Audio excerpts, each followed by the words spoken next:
Hello and welcome back to Let's Talk More on Monday. As always, I am your podcast host, Chloe, and we are continuing our Women's History Month series during the month of March. We are so excited here at More to feature Women's History Month, to talk to women about who they are, what they do, what they're passionate about, and the women that inspired them to do what they are doing today. So last week we talked to Kat and Nicole about the importance of financial literacy and independence. So if you didn't listen to that episode, make sure to go do that. But today I am joined by Amanda and Oseye of Mirror Indy. I'm so happy to have you guys on to talk a little bit about the importance of women and their representation in the media. Hi, ladies. Hi, how are you? Thanks for having us. Hi, Chloe. Yeah, hi. Thank you so much for joining me. I'm great today because I get to talk to you guys. So I'm going to turn the mic over to you. I would love to have you both introduce yourselves, let us know who you are and what you do on a day-to-day. Let's start with you, Amanda. Okay, Amanda Kingsbury, and I'm the managing editor of innovation at Mirror Indy. Oseye can explain more about Mirror Indy later, but my job, I think, on a day-to-day basis, because it's a startup, so my title's kind of made up, but innovation is core to what we do. And I think my job is really, if I had to summarize it, encourage creativity across the newsroom on a day-to-day basis that helps us figure out the problems we need to solve to reach the audiences we're trying to reach. Yeah, excellent. How about you, Oseye? Well, Oseye Boy, editor-in-chief of Mirror Indy. So my job is running the newsroom. Everything that it takes to run a newsroom. That I have a team. I have Amanda, Chris Sikich, managing editor, several reporters, deputy managing editor Ryan Martin, Ariana Beatty, who runs our community journalism. She's our community journalism director, and she runs our documentaries program. So there's a team of about 19, 20 in the newsroom. And Mirror Indy is a nonprofit newsroom. So what that means, because that's a kind of a new word for news organizations, is that we are not, our business model is different. It is not the old business model of buy ads and then that's what sustains us. Philanthropy sustains us, donations, grants, funders, that's what sustains us. And so we launched in December 2023, December 5th to be exact, 2023. So we're just a little over a year old. We're in our second year now. So we're excited. We're excited about all that we've done and all that we're going to do. Yeah, wow. I would not have guessed from looking at your website that you are only a year old. That is wild. That's so great. It feels like 10 years sometimes, but at the same time, if you're very youthful and vibrant. Yeah, you feel very young and very old at the same time. So is there a lot of grant money out there for news publication? I think so. Thankfully, it's not my job to raise. Oh, good. It is not my job to raise it. We have Peter Hanscom as our chief development officer. It's his job and his team. He has a team of 2 people, and they're actually hiring a salesperson to actually start buying ads and start selling ads so we can have them on our website. But yes, it is a space that a lot of philanthropists now are really I don't want to say clamoring, but really find it important to be a part of because we've lost so much journalism. We've lost so much news coverage. And that's not because people aren't doing a good job. They are doing great jobs. It's just that we don't have anywhere near the amount of journalists, amount of news organizations that we once did. So therefore, a lot of local news that's being missed. And we're here to fill the gaps, to do local news coverage, to give voice to the voices, people who have never really been covered, or I call them the unnewsed, who are not used to seeing themselves in the news and who are not news consumers.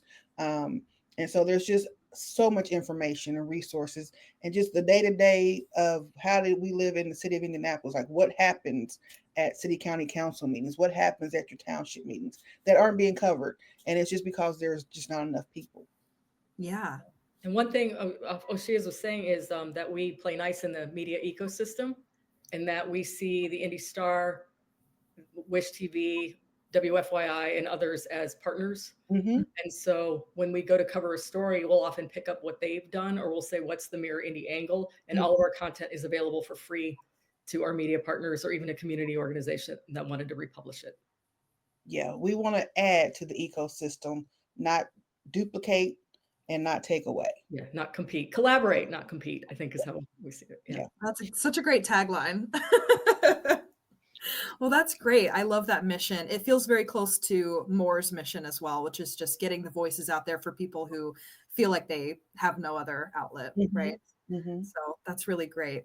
My first official question that I want to pose to you guys is, what led you to a career in news publishing? Was it something you always thought you would do, or just something you fell into naturally? I'm sensing a story here. Yeah, me too. I laugh because it's always what I wanted to do. Well, there are two careers that I wanted to do: be a lawyer or a journalist. And I told my dad in fourth grade I wanted to be a journalist. And here I am. I've been doing it for pretty much my whole life. I still want to one day get a law degree, just so I can actually have a law degree, so I can say I have a law degree. But I would like to maybe even use that journalism law. Yeah, this is always what I wanted to do. I took classes in high school, yearbook, newspaper, wrote for the newspaper and yearbook staff, Ball State, graduated from the J school. So yeah, all my jobs were not always in journalism, but I actually tried to get out of it for a long time and just never let me go. So I figured this is like, we're soulmates. This is where I belong. Local news is where I'm supposed to be. I was editor-in-chief of my high school yearbook as well, so I definitely have that love for yearbook. It was very special. Yeah. How about you, Amanda? I mean, for me, I just wanted to get paid to write, and I thought this was the most practical way to do that. And I was also thinking that what this career has let me do is live 1,000 lives in one. I've gotten to meet people I never would have met and have experiences I never would have had if I were, like, say, in insurance, or some other field. And I think the most important was I always wanted to do something that was an effective way of helping people. And this was a great way to do it while satisfying the other two needs. Yeah. And I think that really aligns with your mission statement as well, just getting stories out there that genuinely help the community. And I've gotten a lot of feedback lately that because Facebook has changed so much and Twitter/X has changed so much, that people struggle to connect with local businesses. Like, again, journalism is hard. Newspapers don't always reflect what's going on in their local community. So they wonder, how can I get this information if it's not on social media and if I can't open up my newspaper and find out? So your publication is doing exactly that, meeting those needs. Thank you. Which is very special. Yeah. Thanks.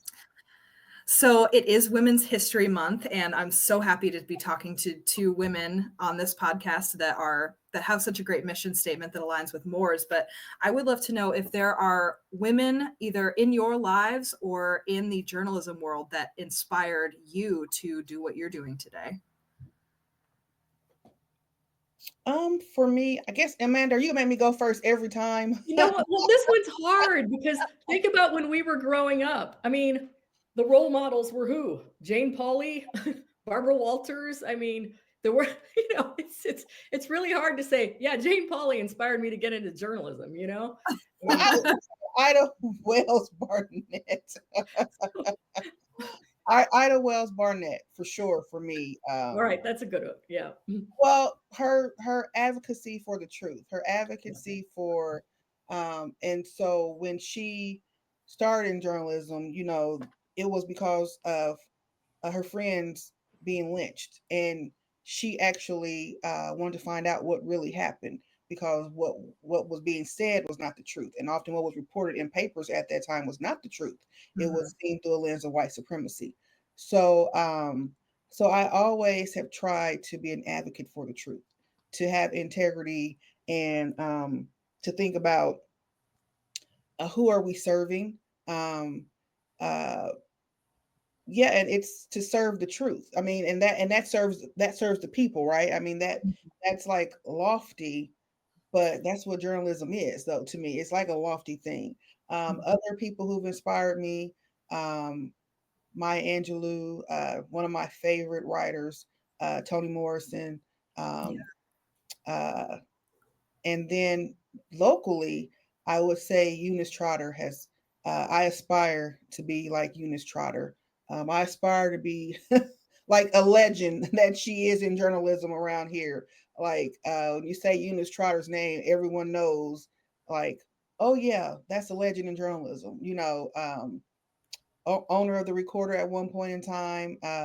Now running the Black Heritage Preservation Fund in the Mhm. Journalism Hall of Fame. I think, wasn't she, Amanda, the first Black editor at the IndyStar? I think she was. Yeah. That's Yeah, amazing. so not just woman editor, but Black editor. I do believe. Um, I'm sure if I'm wrong, somebody will correct me when they watch this. But just like that legendary name in journalism, and when you say her name, like it's integrity. She meant business. Her name stands for something, and I just hope one day, I hope I'm not gone when it happens, but I hope my name means something in journalism too. Well, you just inspired a better answer than me. What I had, which really wasn't an answer, but I was thinking, okay, go back. Nellie Bly. Oh, that's a She good was a one. turn of the century journalist who basically faked being a patient in a mental institution and Oh, exposed all of the horrific conditions within that institution and put herself at Wow. great risk and harm. I forgot about Nellie Bly. That is a good one. An American Horror Story episode was also. Oh, yeah, I remember that. She was Yeah. daring and adventurous. And then Martha Gellhorn, she was Hemingway's third wife.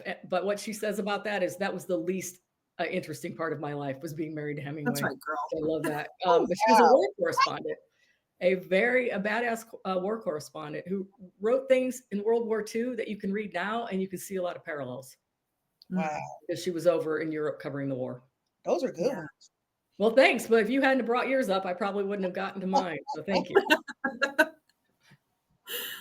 But that's so amazing to talk about women who took such great risk and set, landmarks for us to be inspired to continue to, again, share the truth, expose things that are going on that shouldn't be going on, and take risks. It's always women who take risks, right? I mean, let's just be Mhm. honest. That's what Women's History Month is all about, is saying, thank you for doing that. Now we can find out which risks to take for ourselves. Yeah, right. And So you guys work at Mirror Indy, a nonprofit news publication in the Indianapolis area, which has grown so much. I'm not even sure of the population of Indianapolis, but it's definitely ballooning, continues to grow and become a more, advanced socioeconomic area, and more neighborhoods pop up all the time. We interviewed Chris Olson during Black History Month, who is the owner of the Thousand Words Gallery, and we talked a lot about the Near East side of Indianapolis and how much it's grown and changed, and how representing the arts community is so important for him, just because, again, those people haven't been exposed to art. They may have never stepped into a gallery before, but because he's there, they get the chance to be exposed to that. So how do you feel like your position at Mirror Indy allows you to influence the portrayal of women in your publications, to get out, important stories? How do you feel like working at Mirror Indy has allowed you to put the right stories forward, if you will? Well, I wouldn't say they have never been exposed to art. I would just say maybe art is not always seen as accessible. Mhm. And that's one of the things that we do. Amanda and her team do an amazing job of making art accessible. So I have a joke that, I always talk about when you see art, it's like, ooh, it's all this whatever. And you're just like, I don't understand it. Like, I need art I can understand. I don't want to go to a museum and see a glove on the floor and everybody's like, ooh, it means it's so deep. And I'm like, is it really? I mean, I don't get that. I get regular people art. And that's what I think we do, but we elevate it to so yeah, I don't. Amanda does they do a great job over there on the innovation side of the house, and just making sure that we represent our artists in Indianapolis, that we give them exposure, and that it's accessible and easy for me to have an entry point into. We have a lot of amazing artists in Indianapolis. We have a thriving art community. And I think oftentimes people think because I don't go to this particular place that I don't, art does not have a place in my life, and art has a place in everyone's life. I mean, it's our quality of life, right? Yeah.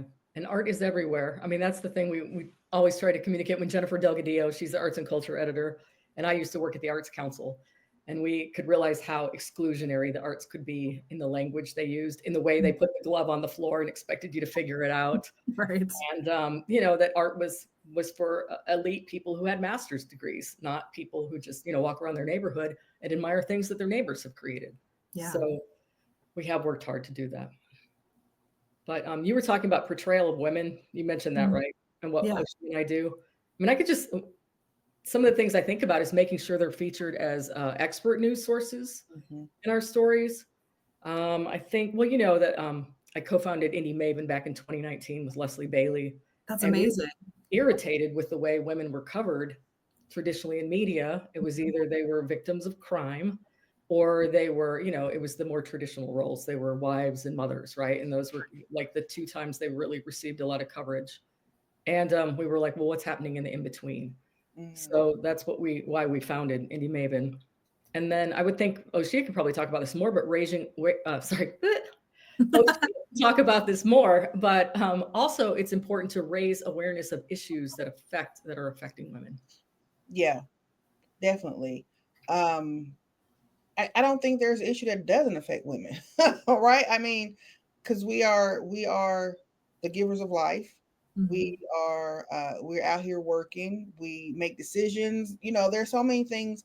I think one of the things I think about young women today is they don't even realize it was not that long ago that we couldn't have credit cards, that we couldn't, have a bank account, that you couldn't even go to the doctor and have certain things done without your husband's permission. There's just so many things that we take for granted today when it comes to women, that we want to make sure that we cover the breadth of women's issues. And there's so many, like we're just getting started. That's one thing I have to remind myself. I have to remind myself over and over and over that, okay, give us a second to get there, because we hit the ground running, and we often want to keep running, and I realize we can't run at that pace all the time. And I do think sometimes our community now is so appreciative of us and what we've come into this space doing, that they're also like, okay, how come you haven't got there to this